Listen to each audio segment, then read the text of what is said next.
Iyengar special रवा मावा cake. आज आपण पाहणार आहोत एकदम बेकरी स्टाईल अयंगार स्टाईल रवा मावा केक. एकदम घरच्या घरी घरी अवेलेबल असलेल्या गोष्टींपासून बनवणार आहोत. सगळं काही आपल्या घरी आहे. आज मावाही आपण घरीच बनवणार आहोत. तर पूर्णपणे रेसिपी पूर्ण पहा, अजिबात मिस करू नका. म्हणजे तुम्हाला रेसिपी मधल्या ट्रिक्स आणि टिप्स काही कळतील आणि म्हणजे तुमचाही केक एकदम परफेक्ट बनेल. अगदी असा एकदम मऊसूत स्पॉन्जी, आतनं जाळीदार आणि खायला एकदम अप्रतिम लागतो हा केक. तर चला बघूया फटाफट रेसिपीला. तर इथे 1 कप मी रवा घेतलेला आहे आणि त्याच्यामध्ये आपण घालणार आहोत अर्धा कप दूध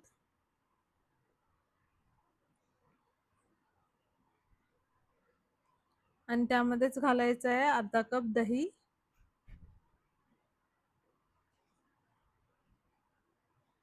आता ह्या सर्वाला चांगलं मिक्स करायचं आहे आणि आपल्याला रव्याला भिजू द्यायचं आहे. रवा भिजला की चांगला फुगतो.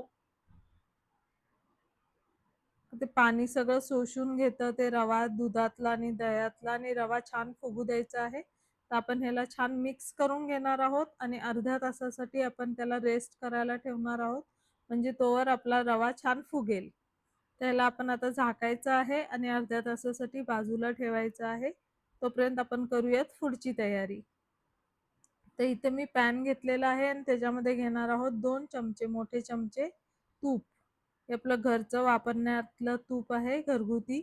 ते घ्यायचं आहे. 1 कप मी घेतलेले आहे मिल्क पावडर आणि त्याच्यामध्येच आपण घालणार आहोत अर्धा कप दूध आणि या सर्वांना चांगलं मिक्स करून घ्यायचं. इथे मी घालते अर्धा चमचा वेलची पूड. एकदम मिठाईसारखी टेस्ट येते आपल्या मावा केकला. त्यासाठी आपण, कारण की ह्याच्यामध्ये दोन्हीचं मिक्सचर असतं, मिठाईचंही आणि केकचंही. तर म्हणून आपण इथं विलायची पावडर वापरतो, इलायची पावडर. त्याच्याने आपल्याला सेम एकदम मिठाईसारखा टेस्ट येणार आहे आपल्या केकची. तर आता ह्या सर्वाला एकत्र मिक्स करून घ्यायचंय छानपैकी. अजूनही मी गॅसवर ठेवलेला नाहीये पॅन. पहिला आधी सर्व काही मिक्स करून घ्यायचं म्हणजे काही गुठळ्या वगैरे होणार नाहीत आपल्या माव्यामध्ये. चला आता झालेलं आहे. मी गॅसवर ठेवलेला आहे आणि त्याला आता एकसार ढवळत आपल्याला त्याला शिजून घ्यायचं आहे. जोपर्यंत थिक होत नाही तोपर्यंत आपल्याला शिजवायचं आहे. ह्याला एक 5 ते 6 मिनिटं लागतात. सगळं मॉइश्चर कमी झालं पाहिजे. दूध जे आहे ते पूर्णपणे आटलं पाहिजे आणि आपला मावा जो आहे तो पॅन सोडेपर्यंत आपल्याला त्याला शिजून घ्यायचं आहे छानपैकी. आणि हे बघा हळूहळू त्याच्यातलं मॉइश्चर सगळं कमी होत जातं आणि एकदम पॅन सोडतं. मावा एकदम घट्ट व्हायला लागतो. आता आपल्याला अजून 1-2 मिनिट त्याला शिजून घ्यायचं आहे. छानपैकी मिक्स करत करत, जळू द्यायचं नाही. गॅसची फ्लेम लो ठेवा आणि सतत ढवळत राहा, नाहीतर मावा खाली लागेल पॅनला आणि जळेल. मग रंग बदलतो.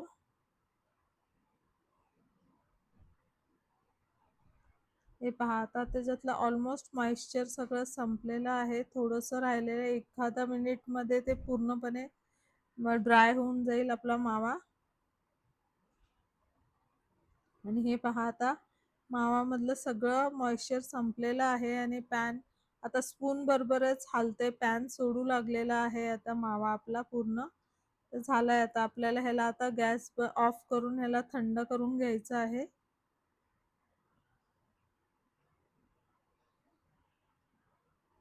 ह्याला थंड होऊ देऊयात आपण. मावा आपला छानपैकी शिजलेला आहे आणि तुम्ही ह्याची मिठाईही बनवू शकता. असाच जरी खाल्ला ना तुम्ही तर तुम्हाला सेम मिठाईची टेस्ट येईल. तर आता मी त्याला मावाला बाजूला ठेवलेला आहे गार होण्यासाठी आणि इथं आपण आपलं रव्याला पाहूयात. रवा आहे बघा किती छान फुगलेला आहे. मस्त असं फुगलेलं आहे. आता त्याला आपण मिक्सर ग्राइंडरमध्ये काढून घेऊयात.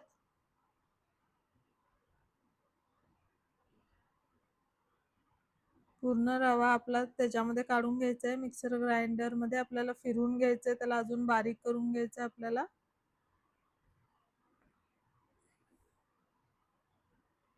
आता त्यामध्ये घालूयात 1/4 कप आपण तेल घालूयात. आपलं खाण्याचं तेल आहे हे. ते वापरायचं आहे आपण 1/4 कप. आणि अर्धा कप आपण घेतोय साखर. ही आपली रोजची वापरण्यातली साखर आहे. कारण की ही रव्याबरोबर बारीक होणार आहे, त्यामुळे मी इथं पावडर शुगर घेतलेली नाहीये. तर आता आपण ह्याला मिक्सरमध्ये छानपैकी बारीक करून घेऊयात. आता इथं आपण 6 इंचेसचं मी बेकिंग टिन घेतलंय, त्याला तेल लावून घेतलेलं आहे.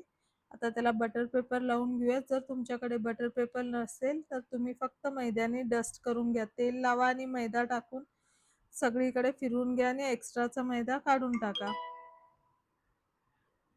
आता एक बोल घेऊयात. आपण जे आता मिक्सर मधनं फिरवलेलं जे मिश्रण आहे रव्याचं, ते आता आपण सर्व काढून घेऊयात. बघा किती फाईन एकदम पेस्ट झालेली आहे रव्याची. सर्व काही एकत्रित झालेलं आहे. तेल, रवा, साखर सर्व काही काढून घेऊयात एकत्र. एकदम स्मूथ पेस्ट झालेली आहे आता त्याची. आता त्यामध्ये आपण ऍड करूया 1 टीस्पून बेकिंग पावडर आणि 1/4 टीस्पून आपण घातलेला आहे बेकिंग सोडा आणि विलायची पावडर घालायची. इलायची पावडर अर्धा चमचा ह्याच्यातही घालणार आहोत आपण इलायची पावडर, म्हणजे आपल्या केकला छान मिठाईचा पण टेस्ट येईल आणि केकचा पण फ्लेवर येईल. चला आता ह्या सर्वाला मिक्स करून घेऊयात. आणि हा ह्याच्या इथे मी वापरतीये थोडंसं गुलाबजल. असेल तर वापरा, नाहीतर व्हॅनिला एसेन्स घातलं तरी चालेल किंवा नाही घातलं तरी चालेल. इलायचीची टेस्ट येणारच आहे आपल्याला. मी तर रोज एसेन्स घातलेलं आहे थोडंसं, म्हणजे आपल्या मावा केकला एक खूप छान फ्लेवर येईल. आता याला सर्वाला मिक्स करून घेऊया छानपैकी.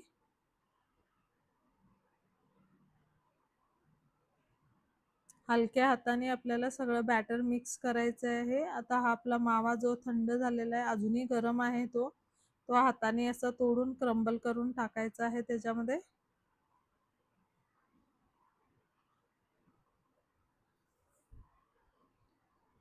सर्व मावा मावा घालून घेऊयात आपण आणि त्यामध्ये मिक्स करून घेऊयात आता छानपैकी सर्व काही.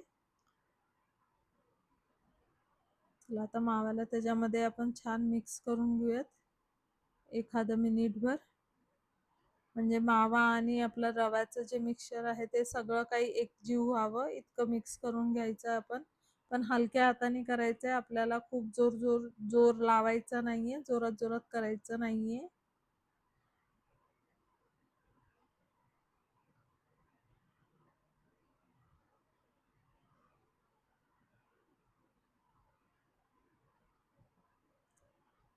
आता सर्व काही एकत्र झालं की आपण त्याला बॅटरला काढून घेऊयात बेकिंग टिन मध्ये.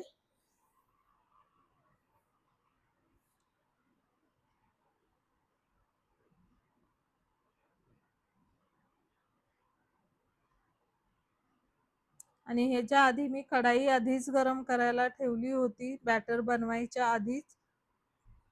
म्हणजे जेव्हा रवा भिजत घातला आणि जेव्हा रवा भिजून झाला आणि मिक्स करून घेतला आपण मिक्सर मध्ये, तेव्हाच मी कढाई गरम करायला ठेवली होती प्रीहीट करण्यासाठी. आता आता आपण वरनं घालूयात काही बदाम आणि पिस्त्याचे काप. एकदम सुंदर दिसतो असं घातल्याने. तुम्ही पण नक्की ट्राय करा ही रेसिपी. आणि तुम्ही एकदा बनवला ना, 100% मी सांगते तुम्हाला, तुम्ही हा केक पुन्हा पुन्हा पुन्हा पुन्हा बनवाल. सर्वांना इतका आवडेल हा केक.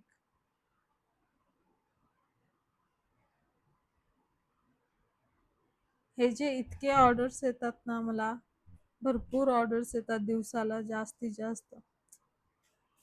चला आता कढई गरम झाली आहे चांगली, त्याला त्याच्यावर ठेवूयात आपण पॅन हळू. आणि आता झाकून त्याला 40 ते 45 मिनिटं आपल्याला कुक करून घ्यायचं आहे. आता हे बघा मी काढून थंड करून घेतलेला आहे केक 45 मिनिटानंतर. आणि आता छानपैकी केक गार झालेला आहे. मी डिमोल्ड केलेला आहे, ते मधला व्हिडिओ स्किप झालेला आहे. हे पहा किती सुंदर केक रेडी होतो आणि मस्त असं स्पॉन्जी आतनं आणि चवीला अप्रतिम लागतो हा केक. रेसिपी नक्की ट्राय करा, एकदा तरी ट्राय केलीच पाहिजे ही रेसिपी, इतकी भन्नाट आहे. आणि रेसिपी आवडली तर मला नक्की कमेंट करून सांगा आणि आमच्या व्हिडिओला लाईक, शेअर आणि सबस्क्राईब करायला विसरू नका. बेल आयकॉनवर दाबा म्हणजे तुम्हाला आमचे प्रत्येक व्हिडिओचे नोटिफिकेशन मिळत राहतील. आणि अशाच सोप्या-सोप्या आणि ईझी रेसिपी घेऊन आम्ही पुन्हा भेटू. Till then bye bye.